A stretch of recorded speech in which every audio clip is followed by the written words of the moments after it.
యెషయా గ్రంథము 25వ అధ్యాయము 3వ వచనం. భీకరుల ఊపిరి గోడకు తగిలిన గాలివాన వలె ఉండగా నీవు బీదలకు శరణ్యముగా ఉంటివి. భీకరుల ఊపిరి గోడకు తగిలిన గాలివాన వలె ఉండగా నీవు బీదలకు శరణ్యముగా ఉంటివి. భీకరుల ఊపిరి, గర్విష్ఠుల ఊపిరి, గర్వాంధుల ఊపిరి, బలవంతుల ఊపిరి అని గర్జిస్తారు చూడండి. అంటారు చూసారా, అంటే అడిలిపోతుంటాం చూసారా. కొన్నిసార్లు గీకరిస్తారు ఏనుగుల్లాగా చూడండి, అరుస్తారు, రంకెలేస్తారు, ఏదో ఉపద్రవం అయిపోయినట్లుగా జడిపిస్తారు, భయపెడతారు,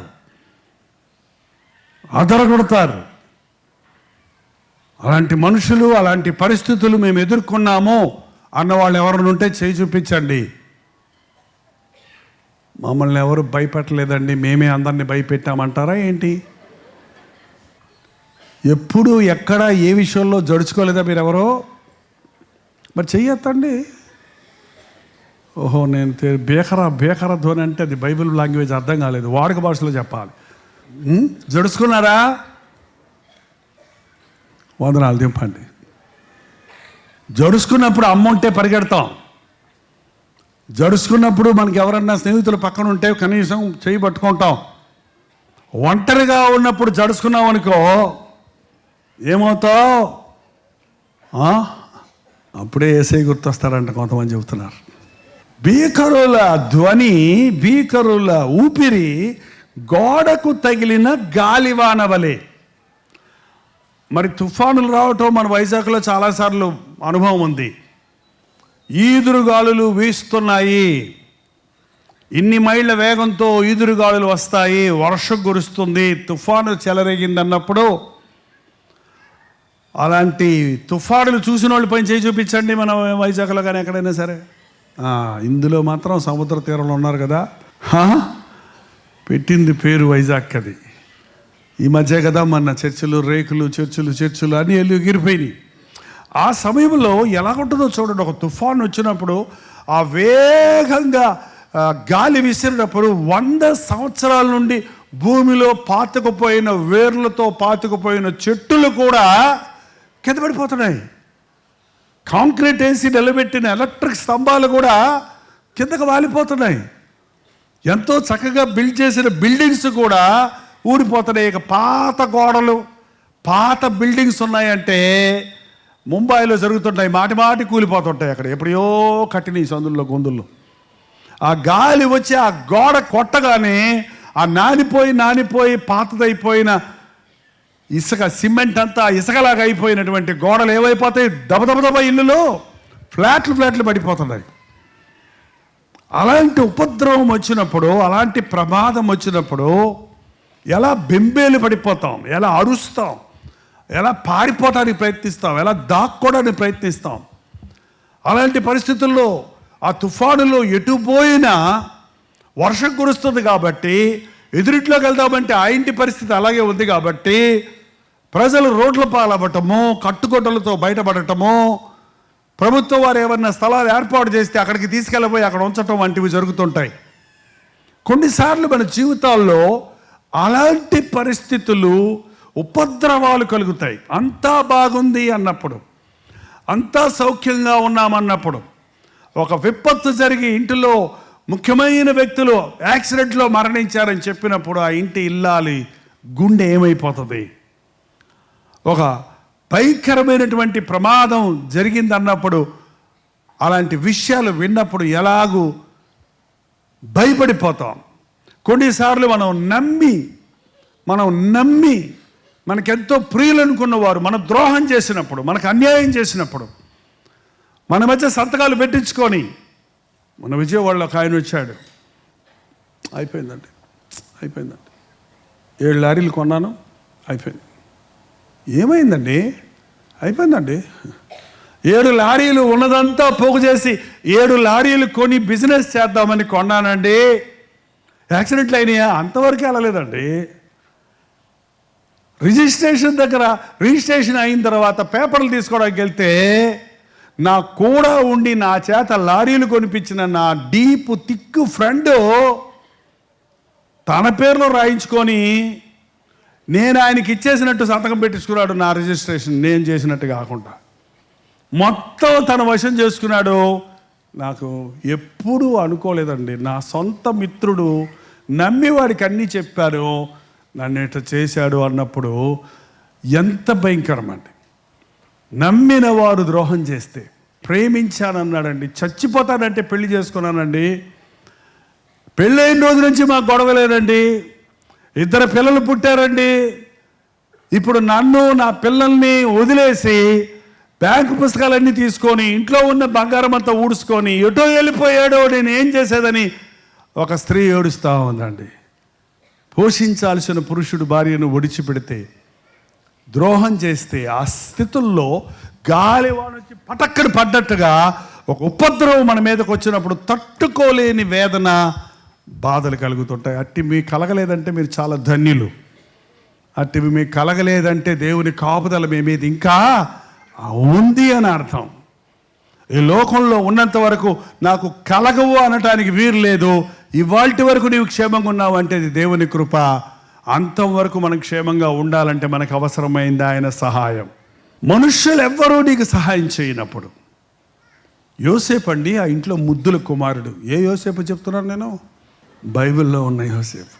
తన ఇంటిలో తనకి తండ్రికి ముద్దుల కుమారుడు. రాహేలుకు పుట్టక పుట్టాడు. రాహేలు అందమైనది.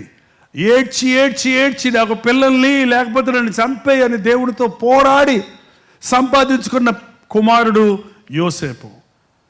తనకిష్టమైన భార్యకు పుట్టిన, తన వృద్ధాప్యంలో పుట్టినటువంటి, తనకి 10 మంది కుమారులు పుట్టాడు. మరి అప్పటికి ఎంత వయసు ఉందో కానీ యాకోబుకి. కాబట్టి యోసేపుని ఎక్కువ ప్రేమించాడంట. వాడికి రంగులు చొక్కా గుట్టించాడంట. ఏం గుట్టించాడంటే రంగులు చొక్కాలు గుట్టించాడు. ఆ యోసేపు కూడా ప్రార్థనతో కన్న బిడ్డలు ఎప్పుడు కూడా అండి ప్రార్థన ఆశీర్వాదాలు వాళ్ళ మీద ఉంటాయి. కొంతమందికి మాకు పిల్లలు లేరు అంటుంటారు చూడండి. ఆలస్యముగా పుట్టిన పిల్లలందరూ పోరాడి ప్రార్థించిన తర్వాత పుట్టిన బిడ్డలందరూ చాలా గొప్ప ప్రయోజనాలు అవడం చూశానండి. మా సంఘంలో కానీ నేను చేసిన ప్రార్థనల వల్ల పుట్టిన వారు కానీ.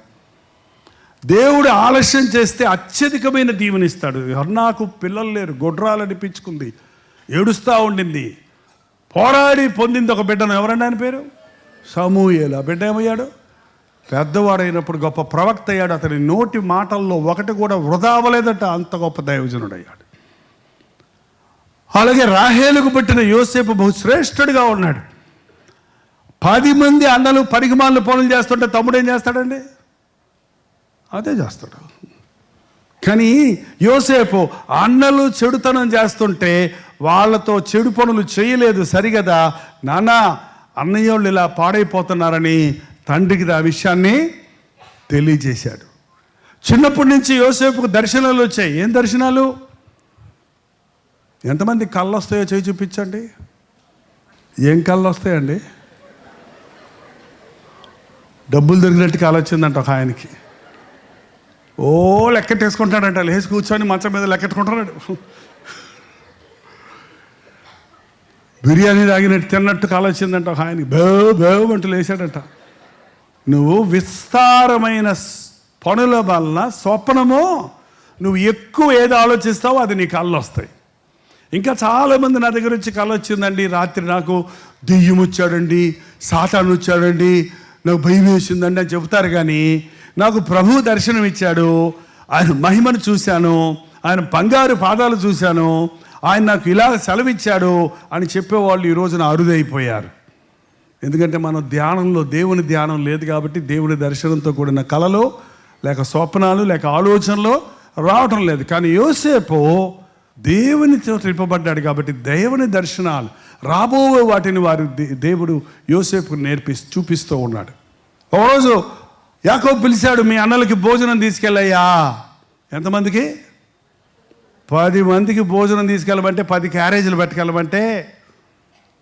పట్టుకెళ్తారా? ఇవాళ చిన్నోళ్ళు పెద్దోళ్ళు హెల్ప్ చేస్తారా? పెద్దోళ్ళు చిన్నోళ్ళు హెల్ప్ చేయారండి? అన్నను తమ్ముడు ఎదిరిస్తాడా? తమ్ముడిని అన్న ఎదిరిస్తాడా? అన్నంటే చొలకని ఇప్పుడు ఏంటండి, తమ్ముళ్ళు తెలుగులో అయిపోయారు. ఎందుకంటే సోషల్ మీడియా టైం కదా ఇది. అన్న పుట్టినప్పుడు వాళ్ళు నేర్చుకున్నాము, ఇప్పుడు ఏబిసిడీలు నేర్చుకుంటున్నారు. కాబట్టి ఇప్పుడు ఫాస్ట్ ఇల్లు ఏంటండి. కానీ యోసేపు యుక్తమైన వ్యక్తి, తండ్రి మాటకు లోబడ్డాడు. 10 మంది క్యారేజీలు పట్టుకొని, ఇప్పుడులాగా చిన్న చిన్న టిఫిన్ బ్యాగ్స్లు కాదు, ఆ రోజులు కావిడి కట్టి తీసుకెళ్ళేవాడు. అన్నలకు ఆహారం తీసుకొని వెళ్ళి బయటికి వెళ్తున్నారు కదా అని రంగులు రంగులు చొక్కా వేసుకొని అన్నల దగ్గరికి వెళ్తుంటే తన అన్నల్ని ప్రేమించి వాళ్ళు దూరం నుండి చూసి ఏమన్నారంటే, వస్తున్నాడు రే కళలుగానే వాడు వచ్చాడు, రంగులు రంగులు చొక్కాలు వేసుకున్నాడు వస్తున్నాడు అని చెప్పి అన్నం తెచ్చినోడిని కాళ్ళు చేతులు కట్టేసి ఏం చేశారంటే చొక్కా ఇప్పేసి అక్కడున్న గోతిలో తోసేస్తుంటే, అన్నా అన్నా అన్నా, పెద్దన్నా, చిన్నన్నా, బుల్లన్నా, ఏమండి బతిమలాడుకుంటుంటే ఒకడు మించి ఒకడు మరి ఎన్ని కొట్టారో, ఎలా వంగ తీశారో, ఎలా లొంగ తీసుకున్నారో బతిమలాడుకున్నాడు ఉంది బైబిల్లో. అప్పుడు యోసేపు మనసు ఎలాగుంటుంది చెప్పండి. నాన్న అందామంటే వినపడదు, అమ్మా అందామంటే వినపడదు. అన్నా అంటే వాళ్ళే కాపాడవలసిన అన్నలే తమ్ముడికి హాని చేస్తున్నప్పుడు, కాళ్ళు చేతులు కట్టేసి గోతులో పడేస్తున్నప్పుడు, కిందకు పడిపోతున్నప్పుడు, నేను దేవుని కోసం యథార్థంగా బ్రతకడం వల్ల నాకేమొచ్చింది, నేను దేవదర్శనాలు పొందుతూ దేవుని కొరకు బ్రతకాలని ఆశించడం వల్ల దేవుడు నాకు ఈ స్థితి పెట్టాడా అనే ఆలోచనలు రాలేదంట ఆయనకి. మనకైతే వస్తాయి. ఆ సమయంలో మొరపెట్టుకున్నాడు దేవుడికి. అంతలో ఒక పెద్దన్న వచ్చి, ఎందుకురా ఊరకే గోతులో పడేస్తే మనకేం వస్తుంది, వాడిని అమ్మేస్తే కాసిన డబ్బులన్నా వస్తాయి అని 20 వెండి నాణ్యాలకి ఆయన్ని యోసేపుని ఐగుప్తుకు వెళ్ళే వ్యాపారస్తులకి అమ్మేశారు. ఆ అంగీని ఒక జంతువు రక్తంలో ముంచేసి తండ్రి దగ్గర తీసుకెళ్ళి, ఇదిగో తమ్ముడిని ఏదో జంతువు చంపేసింది అంటే తండ్రి గుండె బాదుకొని ఏడుస్తుంటే నక్కల్లాగా చచ్చిపోయాడు. నిజంగా చచ్చిపోయారా? సాగుపోయినా తండ్రి ఏడుస్తుంటే లేదులే నాన్న ఉన్నాడులే అని చెప్పచ్చు కదా. ఎంత భయంకరమైన మనుషులు ఉంటారో చూడండి. యోసేపు ఆ స్థితిలో దేవునికి మొరపెట్టాడు. అక్కడికి వెళ్తే అంట్లు దొవరా, గుమ్మాలు దొడవరా, బానిస 24 hours పడి ఉండాలి. అక్కడ పనిచేస్తున్నప్పుడు నాకెందుకు ఈ కర్మ అని అడవలేదు. కదా దేవా నాకు తోడుండయ్యా, దేవా నాకు తోడుండయ్యా, నా అన్నదమ్ములు నన్ను విడిచిరా, నువ్వు నన్ను విడవలేదు, నా తల్లిదండ్రులు నన్ను విడిచిరా, నువ్వు విడవలేదు, నేను అన్య స్థలంలో ఉన్నా, నీవు నాకు తోడున్నావని దేవుని మీద ఆధారపడ్డాడు. కాబట్టే యోసేపు ఐగుప్తులో ఏమయ్యాడు?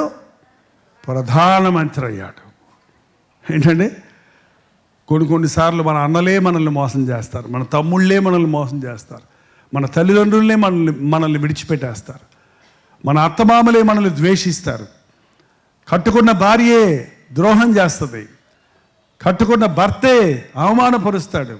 ఎవరితో చెప్పుకోవాలి గౌడు అనే పరిస్థితుల్లో కుమిలిపోతున్నప్పుడు గుర్తుపెట్టుకోండి, నువ్వు ఎవరితో చెప్పుకున్న నీ బాధలు ఎక్కువ అవుతాయి తప్ప, నువ్వు ఎవరితో చెప్పుకున్న నీ బాధలు పెద్దవి అవుతాయి తప్ప, నువ్వు ఎవరితో చెప్పుకున్న నీ బాధలు నీకు మరింత బాధలు కలుగజేస్తాయి తప్ప, నీవు నీ ప్రభువుకు మొరపెడితే ఆయన వింటాడు.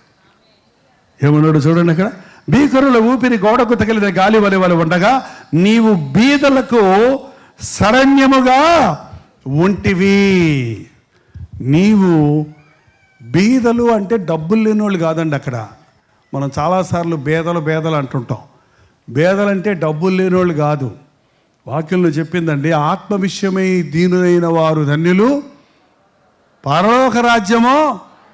ఆత్మలో దీనులు, ఆత్మలో బీదలు. బీదలకు సువార్త ప్రకటించబడినాడు ప్రభు. బీదలు అంటే దిక్కులేని స్థితిలో ఉన్నవారు, ఆదరణ లేని స్థితిలో ఉన్నవారు, బాధలతో కుమిలిపోతున్నవారు, కన్నీటితో కుమిలిపోతున్నవారు, నిరాశ్రయులుగా ఉన్నవారు, నిరీక్షణాధారం లేనిగా వారిగా ఉన్నవారు, దిక్కుతోచని స్థితిలో ఉన్న వారికి ప్రభువు, మనం మామూలుగా అంటాం దిక్కులేని వారికి దేవుడే దిక్కు.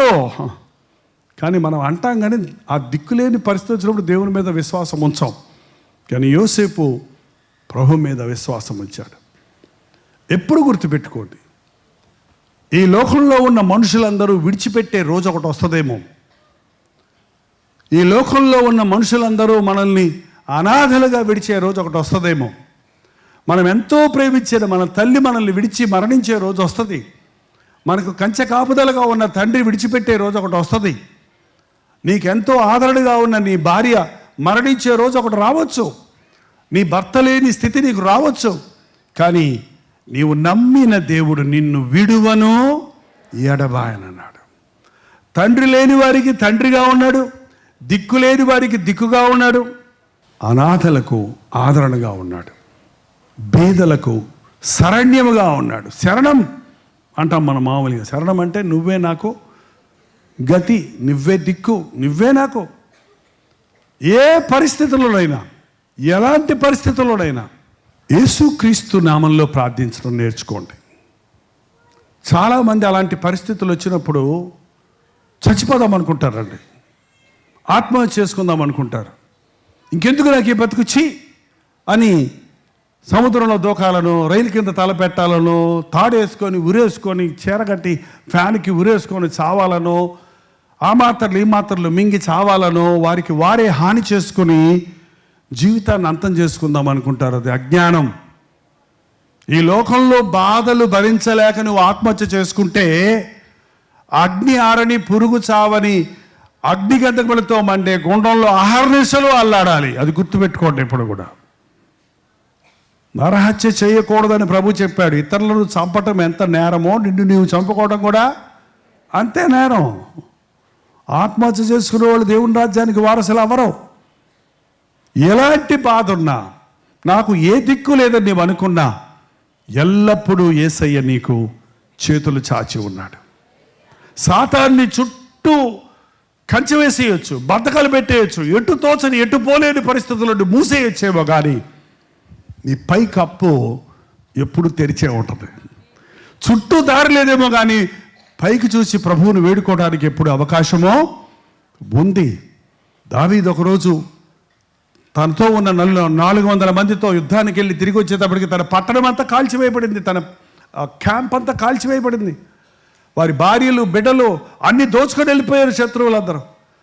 ఇక ఏడవటానికి శక్తి లేనంత బిగ్గరగా ఏడ్చారంట పురుషులందరూ. భార్య పిల్లలు లేరే, ఆస్తిపాస్తులు లేవే, ఏమీ లేదే. ఉన్నట్టుండి అందరూ కలిసి అసలు దావీదు మూలనే వచ్చింది మనకి అని చెప్పి దావీదు కుటుంబము పోయింది, దావీదు ఆస్తులు పోయినాయి, దావీదు ఏడుస్తూనే ఉన్నాడు. కానీ మిగిలిన వాళ్ళందరూ దావీదు మీద తిరగబడి రాళ్లతో కొట్టి చంపాలనుకున్నారంట. అప్పుడు దావీదు ఏం చేయాలి? మరిగా ఏం చేశాడు? అప్పుడు దావీదు తన దేవుడైన యెహోవాను బట్టి ధైర్యం తెచ్చుకున్నాడు. దేవా, ఈ పరిస్థితుల్లో నాకు సహాయం చేయి, ఆ శత్రువును తరమంటావా అని అడిగితే తరుము అన్నాడు దేవుడు. తరిమినప్పుడు తాను పోగొట్టుకున్నవన్నీ సంపాదించుకున్నాడు. ఏది పోకుండా అన్నిటినీ సంపాదించుకున్నాడు. ఆ శత్రువుల ఆస్తులన్నీ కూడా వీళ్ళ పాలై దొరికిపోయినాయి. దేవుని యందు నమ్మకం ఉంచితే పోగొట్టుకున్నవన్నీ తిరిగి పొందుతాం. 9వ వచనం కూడా, ఈ దినమున జనులాగునందరూ ఇదిగో మనలను రక్షించునని మనము కనిపెట్టుకొనిన యెహోవా ఈయనే, ఆయన రక్షణను బట్టి సంతోషించి ఉత్సాహించదము. ప్రయాసపడి భారం మోయిచున్న వారులారా నా యొద్దకు రండి, నేను మీకు విశ్రాంతిని కలుగజేస్తానన్నాడు. మన స్థితిని మనం గ్రహించుకొని ప్రభు సన్నిధికి వచ్చినప్పుడు, ఆయన సన్నిధిలో మన హృదయాలను తెరిచి మన స్థితిని ఒప్పుకున్నప్పుడు, ఆయన్ని ప్రభువుగా రక్షకుడిగా మనం అంగీకరించినప్పుడు మన పాపములన్నిటినీ ఆయన కడిగి వేస్తాడు. మన కన్నీరన్నిటినీ ఆయన తుడిచివేస్తాడు. మన పక్షములో ఉండి మన విరోధులందరినీ జయించటానికి, మన విరోధులందరినీ తరిమి కొట్టడానికి ప్రభు మనకు సహాయం చేస్తాడు. యేసు ప్రభు నిజమైన దేవుడు, ఉన్నవాడను అన్నవాడు, నిన్న నేడు నిరంతరము ఏకరీతిగా ఉన్నాడు. ఆనాడు యోసేపుకు సహాయం చేసిన దేవుడు, ఆనాడు దావీదుకు సహాయం చేసిన దేవుడు, ఆనాడు పాపములో పట్టబడిన ఆ స్త్రీకి సహాయం చేసిన దేవుడు ఈరోజు నీకు నాకు కూడా సహాయం చేయడానికి అండగా ఉన్నాడు. నాకు మొరపెట్టు, నేను నీకు ఉత్తరం ఇస్తాను. ఆపత్కాలంలో నీవు నాకు మొరపెట్టు, నేను నీకు ఉత్తరం ఇస్తాను. నీవు నన్ను మహిమపరిచేద్దావు. నాకు మొరపెట్టు, గూఢమైన సంగతులు నీకు తెలియజేస్తాడు. ఎందుకీ బాధ, ఎందుకీ సమస్య, ఎందుకీ చిక్కు, ఎందుకు ఇలా చేశావు అని ఎన్నో ప్రశ్నలు వేస్తుంటాం దేవుడి దగ్గర. అవి ఎందుకు చేశాడో అన్న రహస్యం, గూఢమైన విషయం మనకు అర్థం కాదు. అది మన మేలు కొరకే. ఎందుకు యోసేపుని, ఎందుకు మా అన్నలు నన్ను కొట్టేటట్టు చేసావు, ఎందుకు మా అన్నలు నన్ను అమ్మేటట్టు చేసావు, ఎందుకు నన్ను ఇక్కడ బానిసగా చేసావు అని అడిగాడా? ఎందుకంటే అతనికి రహస్యం తెలిసింది. ఎందుకంటే మీరు నన్ను ఇక్కడ అమ్మేసినందుకు బాధపడకండి. తర్వాత అన్నలతో అన్నాడు యోసేపు, ఏమన్నాడు తెలుసా? మీరు నన్ను అమ్మేసినందుకు బాధపడకండి, దేవుడు ముందుగానే మీకోసమే నన్ను ఇక్కడికి తీసుకొచ్చాడు. మీకే కాదు, కరువులో ఉన్న వారందరికీ అన్నదాతగా ఉండడానికి దేవుడు నన్ను, ఎక్కడో ఉన్న నన్ను కొట్టి తీసుకొచ్చి ఐగుప్తులో పడేసి ఐగుప్తు దేశానికి ఏం చేశాడు? ప్రధానమంత్రిగా చేశాడు. రాజు అన్నాడు, నువ్వేదయ్యా ఈ ప్రధానివి, పేరుకు మాత్రం నేను రాజుని, నీకు తెలియకుండా ఎవరు ఏలు కానీ కాళ్ళు కానీ గడపడానికి వీల్లేదన్నాడు. ఆల్ పవర్స్ ఎవరికి ఇచ్చేశాడు? యోసేపుకి ఇచ్చేశాడు. దేవుడు మన పక్షంలో ఉంటే మనకు విరోధి ఎవడు? నీ కీడు నీ మేలుగా చేయటానికి, నీ నింద నీ ఘనతగా చేయటానికి, నీ బాధ నీ సంతోషంగా చేయడానికి, నీ సమస్యలు నీకు పరిష్కారాలు కలుగు చేయడానికి దేవుడు అనుమతిస్తుంటాడు. ఆయన మీద మనం ఆధారపడినప్పుడు అద్భుత కార్యాలను మన జీవితాల్లో చూస్తాం.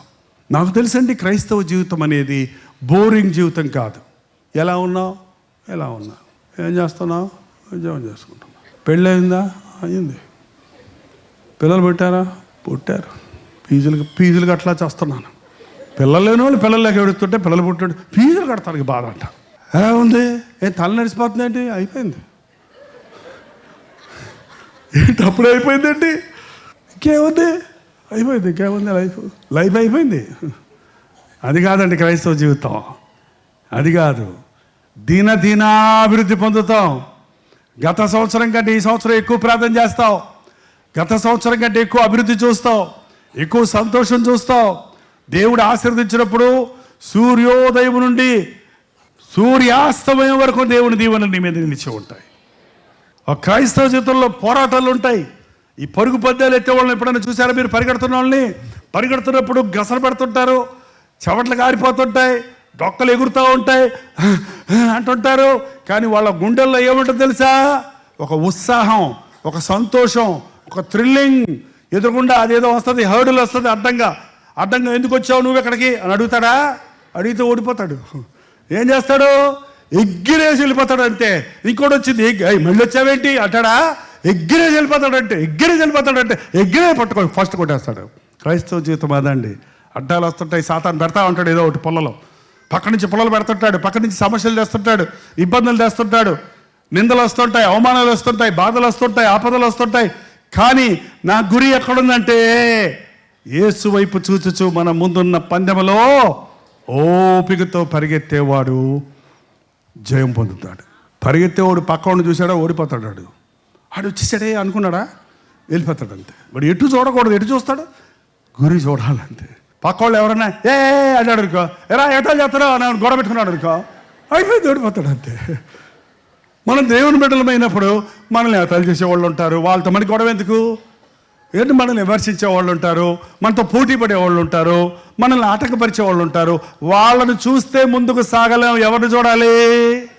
మన యేసయ్య మన కొరకు ఎన్ని పోరాటాలు పోరాడారు. రక్తము కారునంతగా ఆయన పోరాడి జయించినట్లుగా ఆయన రాజ్యం చేరే వరకు యేసయ్య బిడ్డలో కష్టాల్లో, శ్రమల్లో, పోరాటాల్లో కూడా దేవుడు నా పక్షంలో ఉన్నాడు, దేవుడు నాకు అండగా ఉన్నాడు, ఆయన నా కన్నీటిని తుడుస్తాడు, ఆయన నన్ను బలపరుస్తాడు, ఆయన తోడు నాకు ఉందన్న విశ్వాసంతో సాగినప్పుడు ఈ లోకంలో ఆనందకరమైన, సంతోషకరమైన జీవితాన్ని జీవిస్తాం. ఆయన మీద ఆనుకున్నవారు, ఆయన నాకు ఉన్నాడని నమ్మినవారు, ఆయనే నా శరణం అన్నవారు వారి జీవితాల్లో ఎన్నడూ ఓడిపోరు, విడువబడరు, అనాథలుగా మిగలరు. లేచబడని ప్రార్థన చేద్దాం. నీవు అనుకున్నట్టు జరగలేదను, నీకు కావాల్సింది దొరకలేదను, నిన్ను ప్రేమించిన వారే నిన్ను ద్వేషించారను, నీవు నమ్ముకున్న వారు నిన్ను మోసగించారను, నీ సొంత వారే, నీ ఇంటి వారే నీకు అపకారం చేశారని కృంగిపోతూ ఉన్నావేమో. కళ్ళు మూసుకొని ఒక చిన్న ప్రార్థన చేయండి. ఇది చాలా ప్రాముఖ్యమైన సమయం. పరిశుద్ధాత్ముడు నీ హృదయంలో ఒక అద్భుతాన్ని జరిగించే సమయం. మన రెండు చేతులు ఆకాశం వైపెత్తి నాతో ప్రార్థనలు ఏకీభవించండి. పరిశుద్ధుడా, ఒక్కసారి నీ బిడ్డలను చూడు నాయన. ఎన్నో సమయాల్లో మనుష్యుని నమ్ముకొని మోసపోయామయ్యా, పరిస్థితుల్ని నమ్ముకొని నష్టపోయామయ్యా, లోకాన్ని ఆశ్రయించి ఏమి లేని వారిగా మిగిలిపోయామయ్యా. నీవే నా దుర్గము, నా కోట, నా శైలము, నా సహాయకుడు, నా ప్రభువే అని నీ మీద ఆధారపడడానికి మాకు సహాయం చేయము. ఆపత్కాలమైన నీవు మమ్మల్ని కాపాడుతావు. మోసములో, నష్టములో, వేదనలో, దుఃఖములో విడువని ఎడబాయన దేవా నీకు వందనములయ్యా. ప్రతి చిన్నదానికి కలవరపడిపోయేవారిగా మేముండక, నా యేసు ప్రభువు నాకున్నాడు, నన్ను విడిపిస్తాడు, నన్ను ఆదరిస్తాడు, నా కన్నీరు తుడుస్తాడు, నా దుఃఖాన్ని ఆనందంగా మారుస్తాడు, నా హృదయ అవసరతలు తీరుస్తాడు అన్న విశ్వాసం మాకు దయచేయ్యా. ఎవరి గుండెల్లో ఏ బాధ ఉందో నీవు తెలుసుకు, ఎవరి జీవితాల్లో ఏ సమస్య ఉందో నీవు ఎరుగుదువు, ఏ కుటుంబంలో ఎటువంటి ప్రమాదాలు ఉన్నవో, విపత్తులు ఉన్నవో, నష్టములు ఉన్నవో, ఎలాంటి అప్పులతో బాధితపడుతున్నారో, ఎలాంటి నిరుద్యోగ సమస్యలతో చిక్కుల్లో ఉన్నారో నీవు ఎరుగుదువు. ఏ ఆశతో, ఏ కోరికతో, ఏ స్థితిలో నీ బిడ్డలు నీ సన్నిధికి వచ్చినారో నీ ఆత్మచేత మొట్టబడి వెళ్ళడానికి సహాయం చేయి. ప్రతి విధమైన బలహీనతను నజరుడైన యేసుక్రీస్తు నామములో విడుదల చేయించున్నాము నాయన. ప్రతి అనారోగ్యమును ఆనాడు నీవు చిందించిన రక్తధారలలో శుద్ధి చేయించున్నాము తండ్రి. మానసిక ఆందోళన నుంచి మమ్మల్ని విడిపించము, ఆర్థిక ఇబ్బందుల నుంచి మమ్మల్ని విడిపించము. లోకంలో ఎన్ని చిక్కుల సమస్యలు ఉన్నా నీ యందు ఆనందించడానికి, నీ ఆశీర్వాదాలతో నింపబడి సంతోషించడానికి మా ఒక్కొక్కరికి నీ సహాయం చేయము. యేసు క్రీస్తు నామములో అడుగుచున్నాము తండ్రి. మన తండ్రి అయిన దేవుని యొక్క ప్రేమయు, కుమారుడైన క్రీస్తు యొక్క కృపయు, ఆదరణకర్త అయిన పరిశుద్ధాత్మ యొక్క సహవాసము కూడి వచ్చిన మనందరికీ ఇప్పుడును సదాకాలము తోడైండును గాక. ఆమేన్, ఆమేన్, ఆమేన్. నిజంగా ఈ కార్యక్రమం ద్వారా మీరు ఆశీర్వదించబడి ఉంటే డాక్టర్ జైపాల్ యూట్యూబ్ పేజ్ని లైక్ చేయండి, షేర్ చేయండి. మీరు ఇంతవరకు సబ్స్క్రైబ్ చేసుకోకపోతే సబ్స్క్రైబ్ చేయండి.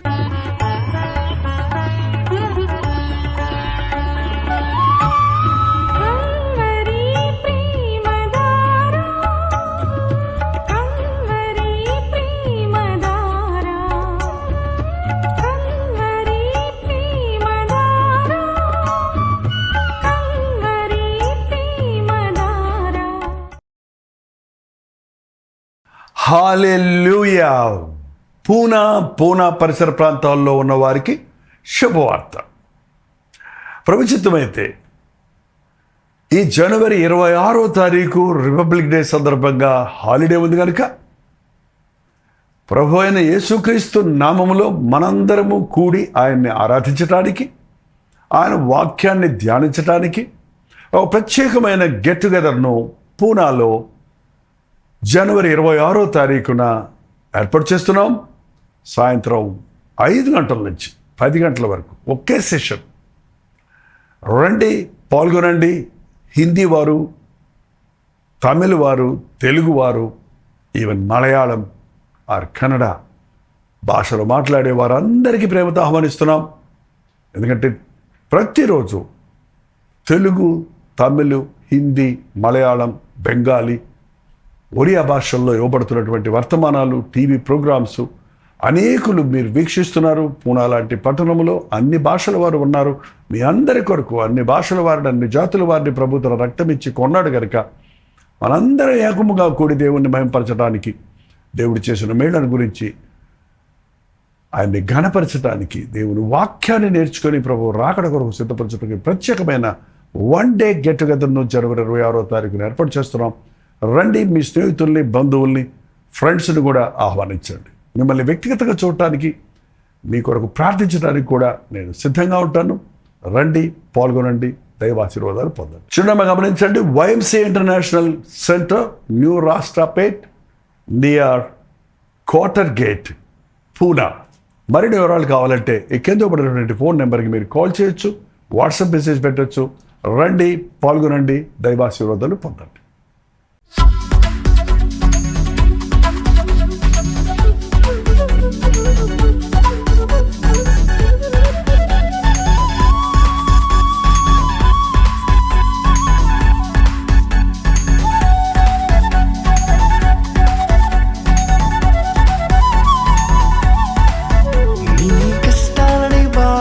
శ్రమలన్నీ తీర్చే అనాథుడు యేసే.